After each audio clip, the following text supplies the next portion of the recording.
Saat ini, sampah merupakan masalah lingkungan yang sangat serius yang dihadapi masyarakat Indonesia. Bisa dikatakan, sampah setiap hari dihasilkan oleh ibu-ibu rumah tangga, baik itu sampah anorganik maupun sampah organik.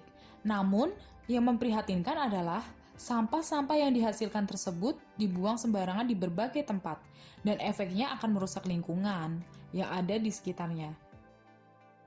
Sampah adalah sesuatu yang tidak digunakan lagi, tidak dipakai, tidak disenangi, dan harus dibuang. Dalam pengertian lain, sampah merupakan limbah atau buangan yang bersifat padat atau setengah padat, yang merupakan hasil sampingan dari kegiatan perkotaan atau siklus kehidupan manusia, hewan, maupun tumbuhan. Pemilahan sampah rumah tangga, termasuk kategori sampah organik, dapat dijadikan sebagai kompos. Sedangkan sampah anorganik ditabung ke bank sampah untuk didaur ulang kembali dan dapat dijadikan bahan yang bernilai ekonomis. Sampah rumah tangga secara umum dapat diklasifikasikan menjadi dua jenis, yaitu sampah organik dan sampah non-organik. Sampah organik merupakan sampah yang berasal dari makhluk hidup dan dapat terurai kembali oleh alam. Sampah non-organik merupakan sampah yang berasal dari bahan hasil olahan manusia. Sampah organik dapat dilakukan daur ulang dengan cara dikomposkan, yaitu pengolahan sampah melalui pembusukan yang terkendali dari hasil pengolahannya berupa pupuk kompos. Selain itu, sampah organik yang terurai oleh alam atau degradasi alami, yaitu sampah organik berasal dari jasad hidup organisme sehingga mudah membusuk dan dapat hancur secara alami. Sampah non-organik yang dapat didaur ulang yaitu 1. Sampah kaca, diantaranya adalah botol kaca, gelas kaca, toples, dan lain-lain. Sampah kaca dapat dihancurkan dan dilebur sebagai bahan baku produk baru. 2. Sampah metal diantaranya adalah minuman kaleng, makanan kaleng, dan lain-lain. Sampah metal atau besi dapat dilelehkan menjadi bahan dasar produk baru. 3. Sampah kertas diantaranya adalah koran, majalah, karton, kardus, dan lain-lain. Sampah kertas dapat dihancurkan dan dibuat bubur kertas sebagai bahan dasar produk baru. 4. Sampah plastik diantaranya adalah botol plastik, kemasan plastik, dan lain-lain.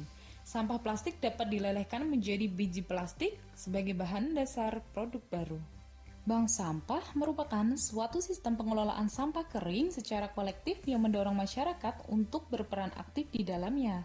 Sistem ini akan menampung, memilah, dan menyalurkan sampah bernilai ekonomi pada pasar sehingga masyarakat mendapat keuntungan ekonomi dari menabung sampah. Semua kegiatan dalam sistem bank sampah dilakukan dari, oleh, dan untuk masyarakat.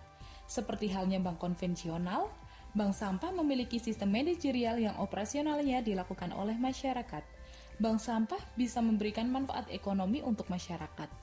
Sampah yang disetorkan oleh nasabah sudah harus dipilah. Persyaratan ini mendorong masyarakat untuk memisahkan dan mengelompokkan sampah. Misal berdasarkan jenis materialnya seperti plastik, kertas, kaca, dan metal.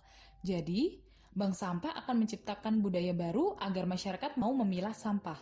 Akan tetapi, bank sampah tidak menerima sampah styrofoam karena tidak dapat didaur ulang. Banyak manfaat yang didapatkan dari adanya bank sampah loh, yaitu diantaranya menambah penghasilan masyarakat karena saat menukarkan sampah akan mendapat imbalan berupa uang yang dikumpulkan dalam rekening yang dimiliki. Sampah anorganik yang terkumpul di suatu tempat dan sudah terpilah memudahkan pengumpul dalam membeli sampah anorganik. Kemudian lingkungan menjadi lebih bersih dan otomatis menyadarkan masyarakat akan pentingnya kebersihan. Persiapan pendirian bank sampah yang pertama adalah pembentukan pengurus. Pengelola bank sampah terdiri dari manajer, bendahara, divisi administrasi, divisi penimbangan, divisi pencatatan, dan divisi pengepakan. Kemudian, pengurus bersama calon nasabah berdiskusi tentang lokasi bank, pengepul yang ditunjuk, klasifikasi sampah, berat minum sampah yang disetor. Selain itu, dilakukan musyawarah untuk menentukan jadwal penyetoran dan pengangkutan sampah serta jangka waktu penarikan tabungan. Pengelolaan bank sampah menentukan penetapan target omset bank sampah bulan pertama dan proyeksi untuk pencapaian bulan berikutnya.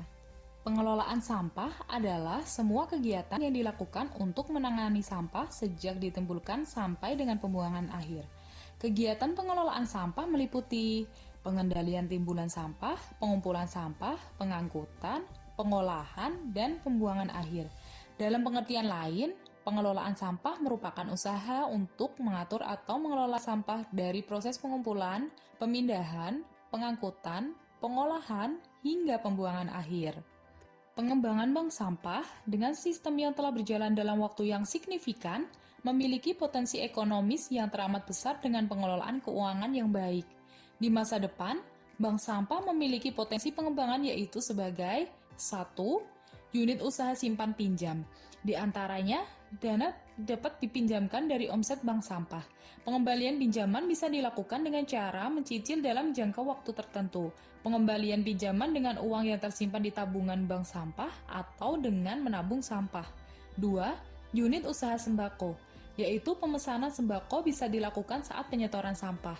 Sembako bisa diambil pada masa penyetoran sampah berikutnya. Pembayaran bisa dengan dana yang tersimpan di tabungan bank sampah atau dengan menabung sampah. Ketiga, yaitu koperasi bank sampah. Dengan setiap nasabah diwajibkan membayar simpanan pokok dan simpanan wajib. Simpanan pokok adalah dana yang dibayarkan sekali saat mendaftar menjadi anggota koperasi bank sampah. Simpanan wajib adalah iuran yang wajib dibayarkan oleh anggota koperasi bank sampah setiap bulan. Besaran simpanan wajib lebih kecil daripada simpanan pokok. Pembayaran simpanan wajib dan simpanan pokok menggunakan uang hasil penjualan sampah. Dengan demikian, sistem bank sampah bisa dijadikan sebagai alat untuk melakukan rekayasa sosial, sehingga terbentuk suatu tatanan atau sistem pengelolaan sampah yang lebih baik di masyarakat. Terima kasih.